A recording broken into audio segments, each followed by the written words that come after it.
What's up, family? Welcome back to another episode of the Dag Life Podcast here at the D Nagler Group in San Diego, California, with your host, as always, Louis Pizzano, where we're going to talk about everything real estate related and beyond with today's special guest, Mr. Bryan Rios. What's up, brother? Hey, Louis, thank you for having me back for round two. So Yeah, man. You did something right the first time. That's it, dude. I can't believe it's, we're going on a little bit over a year now, and that I think you're like episode 36 or 37. Yeah. So going to hit 100 by the end of the year. Hey, you're doing great work, and it's exciting to be on here. And, Appreciate it. It's for DAG agents who are not doing it, hop on, because Yeah. it's a cool experience. We'll get everyone on. But no, excited to kind of jump into a lot of life changes that have happened for you in, last even just 6 months, and talk a little bit about how the last year was for you. So how was the rest of 2024 for you in terms of real estate? It was good. Obviously, you don't see the results right away Mm-hmm. in a business like real estate and really any entrepreneurship, I would imagine.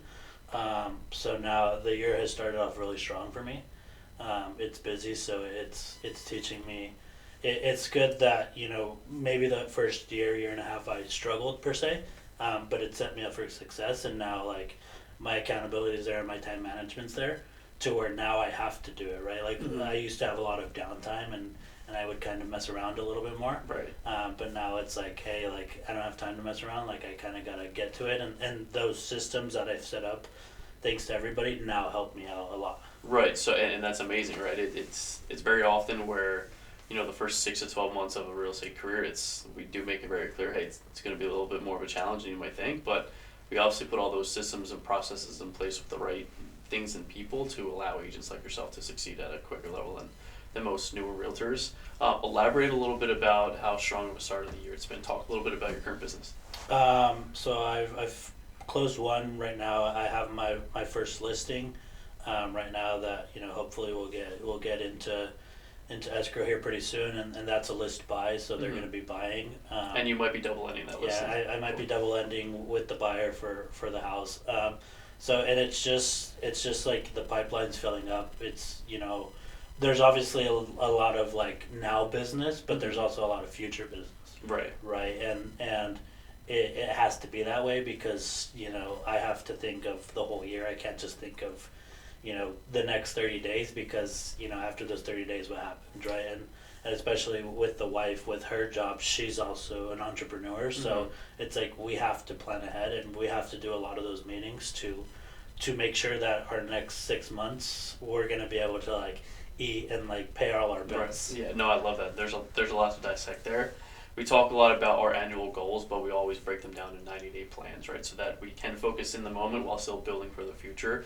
What does that process look like for you, for your future clients? How do you keep them in pretty much in that check stage where you're still consistently connecting with them, where you align whether they're going to be April, August, November? What does that look like for you? I try to build a good relationship with them. So Dean and Afro always say relationships are very important. So sometimes we don't even talk real estate. We'll say, hey, how's the kid? How's the soccer team? How's the dance team? Because that way it's not weird, right? Like I don't want to be like, hey, you're buying a house in next September, but how's your experience going? Yeah. Right, because it's weird for me and it's weird for them, and Right. and I think I'm not very salesy, so that comes off weird to me. So it's, hey, how was the tournament this weekend? Or right, to where like they're still thinking of me, but it's not. It's like, hey, when are you gonna buy a house? Right. It's more so a relationship. It's a relationship built business. And we talked about it on the first time you were on the show, and we talk about it with everyone, is if you approach real estate as a transactional business and that's all you focus on as a real estate component, you're not going to be successful. And if you are a little bit of successful, people know that about you quicker than most. And when you come from a relationship building business, you build a sustainable business, and that's exactly what you're doing. But I want to kind of go back because you said the word wife, and you got a ring on your finger. Yeah. The last time we were here, you didn't have either of those, right? So talk a little bit about I know you guys had a lovely wedding back in November. Talk a little bit about married life and how that's been, and just recap the wedding and how fun it's been. We're still married, so we're doing something right. What, 4 or 5 months in now? Yeah, 3 months. 3 months last Saturday, but Okay. who's counting? Nice. She is, by the way. It was great. Everything went off really smoothly. You were there, so you knew that. We really had no drama, which I've heard weddings can be drama filled, and it went beautiful.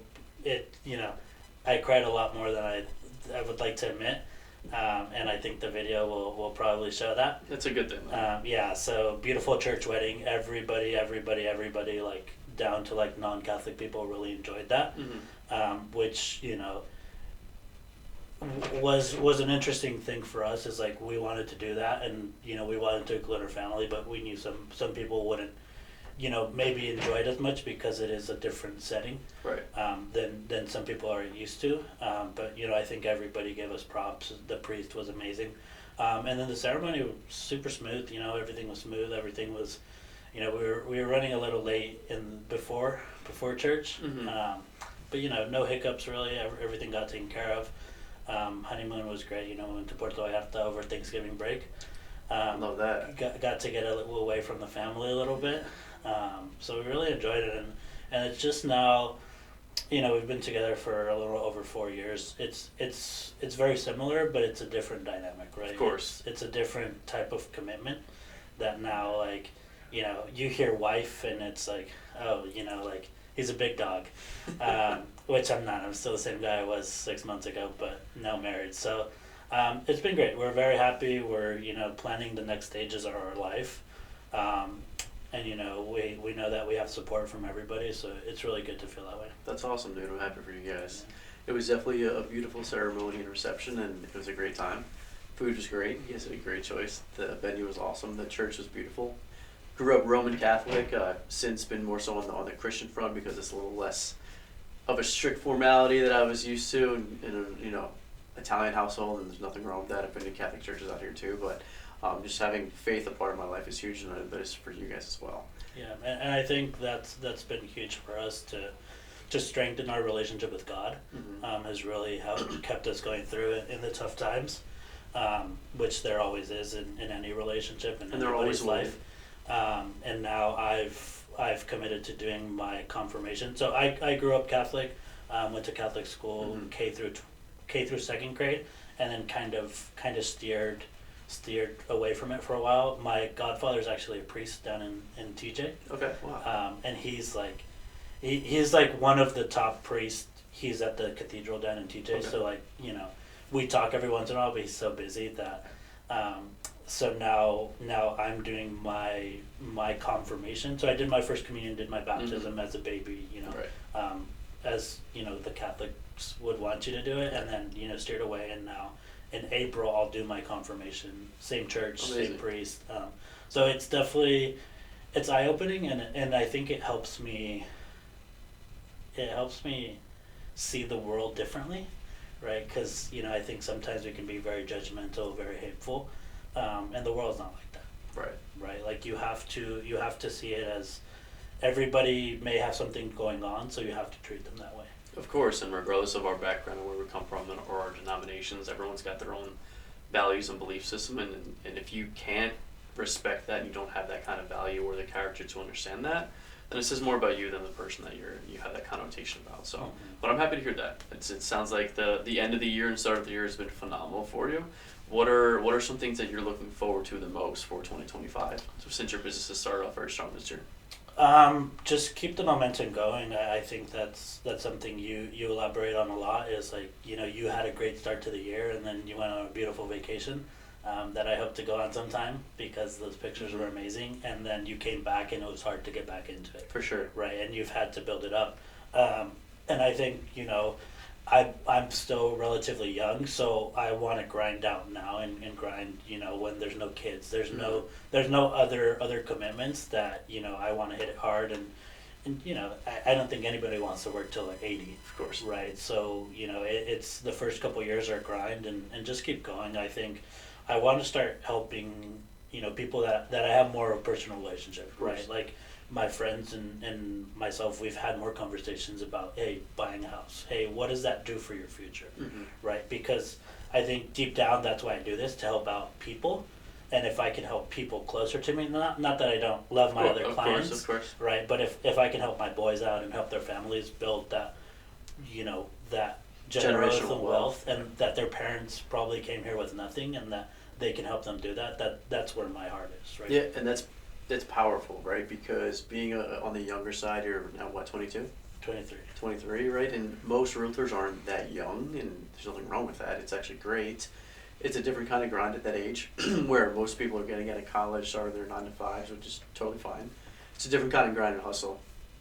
And when you're able to set up people in your age demographic with a little bit more of a head start from like a generational wealth and equity building and the whole mind, obviously setting up for the future, it puts you in a position where you can have a much bigger impact for much longer term. So that's amazing. So in some of those conversations with a younger friend group, what does that look like in terms of like capability and opportunity?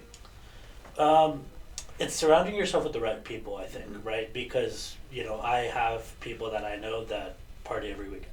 Nothing against partying, right? But those aren't the people that I have those conversations with, because they're in a different evolution of life, right? Mm-hmm. They're more, just graduated college, still enjoying life, maybe still at home where you don't have as much responsibilities.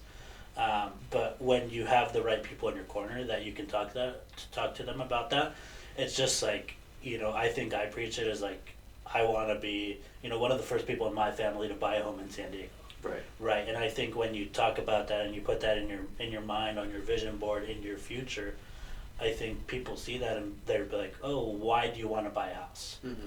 Right. And then it's like, hey, it's not just about, somewhere to come home and live. It's like, this is a savings account that you're going to build over years. My aunt bought her home back in, 2006, 2007, like right before the market crashed. Mm-hmm. And For how much? Maybe $300K. Okay. Sarah Mesa. It's one of the most coveted neighborhoods now, where she tells me, she's like, hey, I get a text every day from somebody trying to sell my house for over $1 million. Right. That's huge. Where she's she's very comfortable. She doesn't want to move, but if she does, like, she's gonna cash out at least $700,000-$800,000 to, like, where she put 20% down. So say $50,000. Like, if you put that in a bank, that doesn't happen. That doesn't become correct. That's a big number to exponentially grow. So it's different. It's different, and it's a forced savings account, right? So exactly what you said. And oftentimes people look at renting is cheaper. It might be, but in the long run, it's much more expensive. Now, it's definitely circumstantial, right? Some people's circumstances don't allow for them to buy a home, right? I'm looking at potentially buying a home myself right now compared to renting on my own, and the disparity is about $2,000. That is a large gap. That's after trying to get creative to bring that number down and shorten it. That came down to about $1,900. Difference between renting on my own or buying a place. And that's buying a place where it's going to be a 1-bedroom spot where I'm not bringing in a roommate. So I got to weigh that risk versus reward, where if the disparity was less than $1,000, it would make more sense for me to buy. So I'm in that phase right now, and when you have those talks with clients and friends and family, it's the dichotomy of risk versus reward and what's the end goal. Yeah. So in terms of obviously going through that process, where are you guys at in potentially buying down the road? We're probably still about like a year out. Mm-hmm. We're both independent contractors, so finances get a little weird. Of course. We have the money for the down payment saved up, but there's not enough income to get something that we want. And we're very comfortable where we're at, right? There's no rush, but at the end of the day, like, if in the future we do want to start a family, like, we have to start thinking about, school districts and areas on, like, where we want our kids to grow up. The area we're at now is great, but it's obviously like when you want something, you want something, and you may get a little picky here and there, and so we're still hopefully a year out. It's just about consistently being able to be comfortable every month, and I think we have months that may be a little tighter than others. Yeah. So it's picking up the income, and once we're there, like there's always great opportunities, and being in the business, you see that, and sometimes I see a house and I'm like, dude, and it's been sitting on the market 50 days. I'm like, I can seal the fuck out of this. Yeah, I can jump on this so quick, and so I think it'll happen, right? And the right time, yeah, circumstance and everything, right? It's a matter of going back to momentum, the both of you carrying that momentum through the rest of the year, so that this time next year you guys are having that conversation, right? So in terms of like real estate, kind of looking at where your business is now compared to where it was last year, what are some of the conversations you're having with clients based on some recent market changes or recent industry changes? Industry changes, obviously, that whole settlement happened last year that, like, back in August.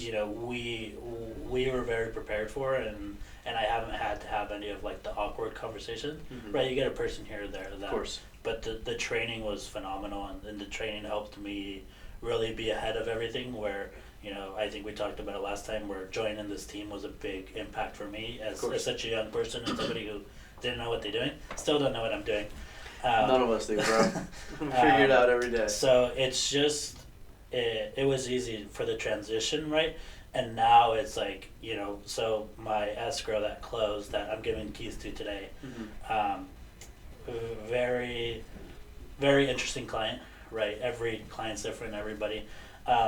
We were against 25 different offers. Damn. Right, and we went out and, it may have been relationships, it may have been the way we structured our offer to win. So it's just like, hey, I do this every day. Let me try and help you out and give you the best advice. Right. I'm not telling you you have to do this, but in house to house is different, right? You may see a house that sells first weekend. You may see a house that sells 50 days. It's a weird market, I think, and I think we all feel that. So it's like it's relying on the partners, relying on the Rodrigo, relying on the Mariana to figure out, hey, how competitive do we need to be, or can we steal this one?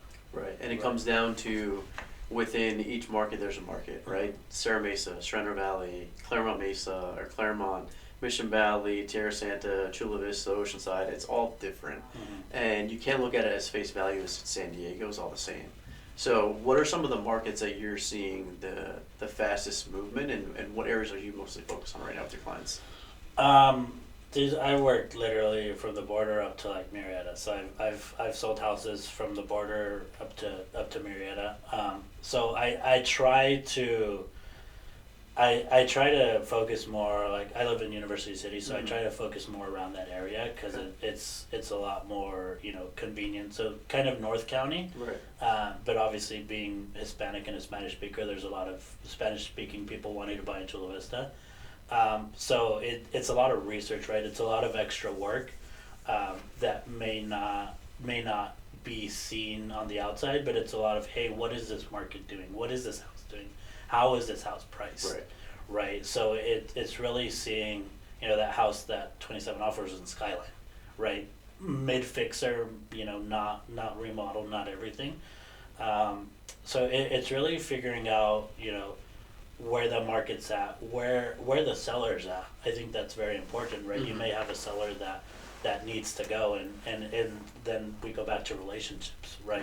Aligning yourself with the listing agent and figuring out, hey, not what's it going to take to get it done, but what can we do to work on this together, right? Even if you may hate each other at the end of the day, but like, what can we do for our clients? Alignment. To get it done. It's not about me. It's not about the listing agent.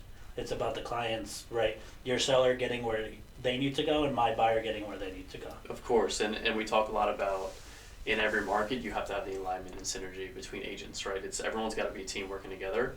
Also with the partners, lenders, banks, everyone involved, title, escrow, and so many agents will always butt head to try to say, hey, I won. Right? It's, hey, let's go try to steal this. Let's go try to get the best deal. Let's go try to cut out their legs from under them because they've been on the market for 45 days. When you come from that angle, it's a bad reputation. But when you come from the angle like you just said, and aligning, everybody wins. And at the end of the day, with a real estate transaction, that's all that matters. So with that being said, right, what is a goal for you for 2025 with real estate? 2025, I want to help 12 families. But I want to keep building the business. I think that's the most important thing for me is like, right, I may sell 10 houses, but if I have a great year and set up for 2026, like, I can't complain. Right. Obviously, we want to meet our goals, and I think as a competitive person, it's like soccer. I don't want to lose, but if I can set myself up for a better year, and where more automation, more stuff that I can get out there and sell houses is where I want to be. Right. I think we always talk about it is how do we set up ourselves for success, and everybody defines success differently, but I think if like I said, if I sell 10 but I have a killer 2026 is I'll be satisfied, but not. I always want more. Yeah, right. It's always happy, never satisfied, and you can take that as you will. Like I'm satisfied about a lot of things. I'm not never content, and I think that's kind of the way to look at it is always be satisfied with where you're at and grateful for where you're at, without being content and like being bitter and dwelling and wanting more. Right, we're always gonna want more, and there's always gonna be a path to get there. So, what is your path to get to where you ultimately want to be in real estate? Just grind. I think at the end of the day, my goal is to build generational wealth, right? I want to be able to simple guy. I want to be able to go to Lids and buy a hat and not be worried about, hey, do I have enough money for it? Yeah. Right? I'm not worried about the nice car, the nice house. Like more about just the simple stuff and not being worried about hey, Gotta check the bank account. Yeah, just that's what my end goal is, really, to build that generational wealth for my kids, for my kids' kids, for my family, really, is just to everybody be comfortable and be able to do whatever they want to do. I think I grew up as a kid and it was very comfortable always, never had the best car, the best house, the best shoes, but I grew up very, very happy and very comfortable where I'm at, and that's what I'm trying to build, is just hey, yeah, maybe we do have the money to go to Bali, but do we need to go to Bali, right? Do we prefer to do something else instead of do that? Yeah. Nothing against going to Bali. So it's consistency, right? It's doing the things that you don't want to do to succeed. For sure. Right? Do I want to make calls? Probably not. Do I want to get told to go kick rocks 7 times? No. But at the end of the day, every no is closer to a yes. And if I can get 1 yes a month, right, and sell 1 house a month, what does that do for me as a business? Exactly. It's about sacrificing the things we want now for what we want the most. And I think that's the hardest part, especially when it comes to life, right? We want so many things right now, and we're just not in that season of our lives where we're supposed to receive those things. And that's why we have to take the risks and chances and opportunities and all those things that come with that, where as long as we're doing the right things, we're treating people the right way, we're working the right amount of effort and energy and actionable tasks that we're taking on a daily basis to get to where we ultimately want to be, then we are going to enter that season of the life that we are ultimately trying to get to. And so often, especially in an industry like real estate, we can fall behind very quickly when we're not doing the things that are necessary to get to where we want to be. So we talk a lot about momentum, right? So what are some things that you've implemented, whether it's in personal life or business, recently or the last 6 months, that have helped you continue momentum where you don't fall behind for a few months, where it's consistent? Just following my schedule, following the calendar, and holding myself accountable, right? We've talked about it millions times. Nobody's really going to hold me accountable other than myself.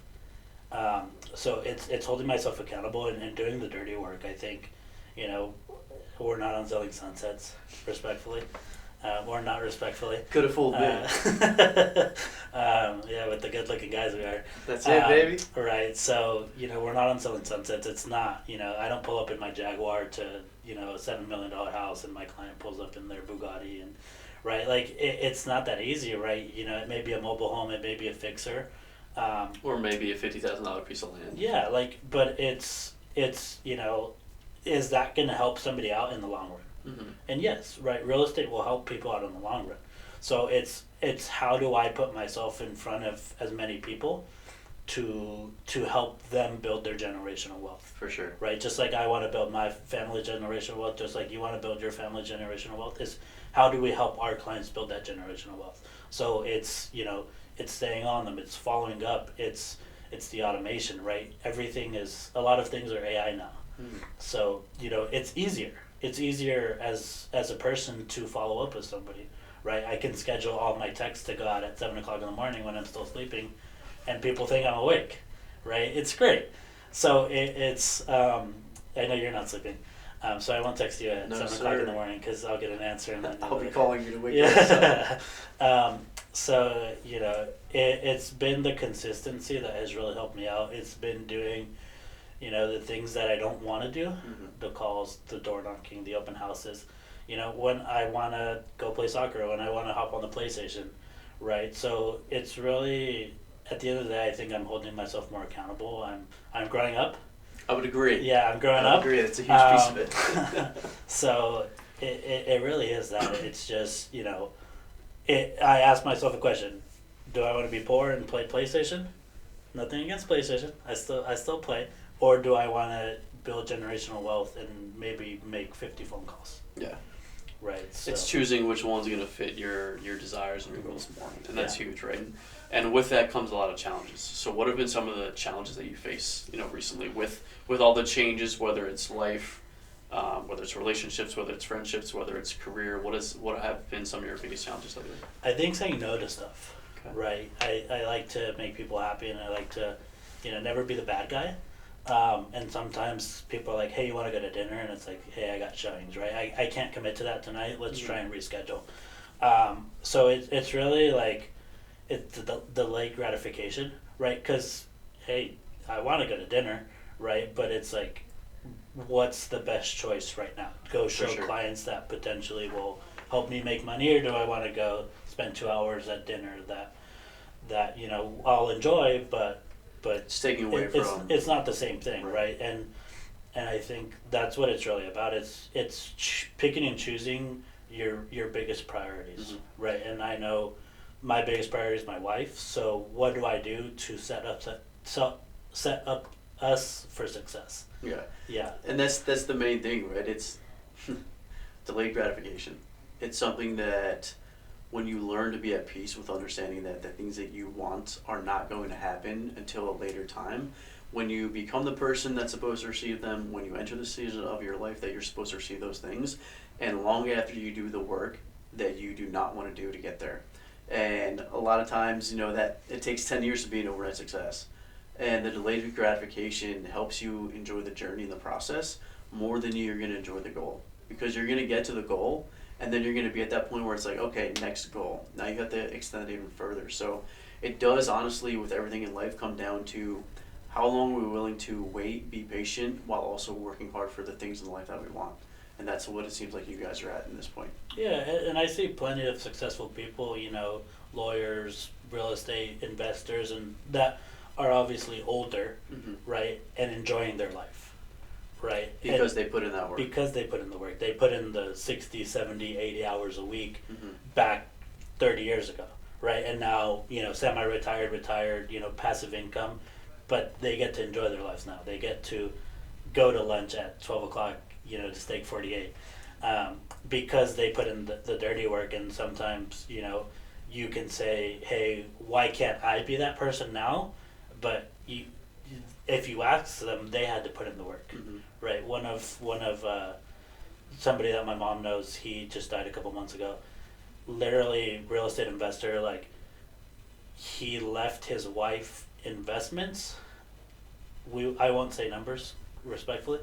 Like, huge, millions, huge. Like, she's set up for life. Yeah. Because he put in the work for 20, 25 years, and that's tough.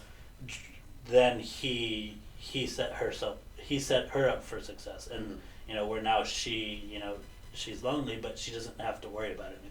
Yeah, and that's tough, right? That's the dichotomy of what comes at what cost, right? And sorry for your family's loss. Rest in peace to him, and at least his wife is taken care of, right? It's one of those many things where it sucks, it's terrible, but she's taken care of, and that's you got to try to look at the positive. Couple more questions. What is kind of a year ago, however long ago, we had our first couple of episodes, and you were on, and we talked about a lot of things like legacy and life and stuff like that. Kind of having talked about that, kind of at a different place in life. What is, kind of, you've been in the game for a good year and a half now. A lot has happened, a lot has changed. What is, if this could be life related or real estate, what is the best piece of advice you've gotten? I've gotten or I've learned? You've gotten. That has helped you learn. Let's call it that. I don't know, you drop a lot of good nuggets. Not to toot your horn, but toot toot. I think live your life, day to day, and at the end of the day, be happy, right? I think it's sorry. You're okay. I wasn't trying to cry. You get me every time, bro. A lot more people are gonna watch this, so sorry guys. I think talking about life, it's hard, right? It's not an easy thing. Mm-hmm. So you just gotta live your life to the fullest. Can't have regrets. Can't have, hey, maybe I'll do that tomorrow, right? Because you never know what's gonna happen tomorrow. So it's really living to the fullest. I think that's what I've learned, and I think you live your life that way, to where if we go tomorrow, we've done enough to where I think, what do you say? If you change one person's life, you've changed. Yeah. Love you. You know I love you, and I appreciate you always being vulnerable, and it is empowering, and it does. Obviously in the moment it's tough, but I know where it's coming from, and it's exactly what you said. If I'm positively impacting one life per day, I'm doing my job as a human being. Yeah. And that is my number one priority. And when it comes to the things that I think about and the things I don't have in life right now, the things that I ultimately do want, I know they're going to happen. I know it's going to happen at the right time, in the right moment, with the right people. And the way I live my life on a daily basis is my fulfillment comes from the impact I make on other people. And whether that's observed or recognized or whatever, that doesn't matter. All that matters is I am making an impact, and I do know wholeheartedly that I am. So that is why I try to live like that on a daily basis, where I just think my job and my responsibility as a person being here on this earth is to make as much of an impact as I can on as many people as possible. Yeah. And I do a lot of nonprofit soccer work, and I've coached soccer for pay, and I've coached soccer for volunteer. And at the end of the day, right, it's not about me, it's about the kids, Mm-hmm. right? What impact do I live on the kids? And I think we don't see that, right? Like, we don't see how the kids go home, and we don't have kids, so it may be a little bit different. Like, we don't see what the kids do when they get in the car, and their Right. parents like, how was practice, right? Or how was taekwondo, what not, right? But it's those little things that really, like, fuck the money, fuck the fame, like, it's those little things that leave a legacy on them, and that people have left on me and have turned me into who I am today, right? For sure. I agree, and I couldn't agree anymore. Last question. What's the worst advice you've ever received? That's a hard one.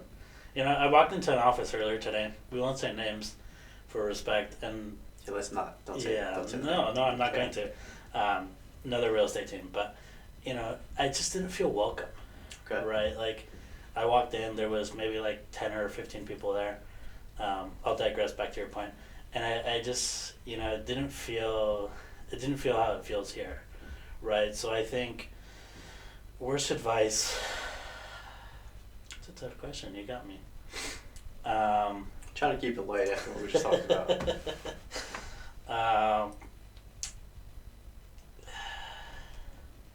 I don't know. I think people sometimes say be selfish, Mm-hmm. right? And you do have to be selfish to a certain extent. But I think, Some people take it too literally. yeah, I think that goes against a lot of things that I like really think about and I really support. So it's be selfish, put yourself first, right? But also think about the impact you have on other people, right? Mm-hmm. You don't know, you don't know what happens when you open the door for an old lady at the store, Mhm. right? It's a little thing, right? But some people will just open the door and old lady, good Keep luck, it moving. right? It's a little thing, but the little things are the big thing. Are the big things. Yeah. All right, dude. Well, shit, man. We'll end it on that for sure. I appreciate you jumping on. It's been a hell of a journey. Obviously, you'll have another episode coming down the road, but I'm proud of you, for real. Thank you. Work, life, everything. It's Thank you. it's amazing to see you grow. So Yeah. I'm happy that you're in that chair and you are where you are, and I'm excited to see where the rest of this year goes. Thank you. And I Appreciate you. appreciate you, and I love you a lot, and Love you too, bud. yeah. I'll hug Thank you after. Thank you guys for checking out another episode of Daddy Life Podcast. See you next time.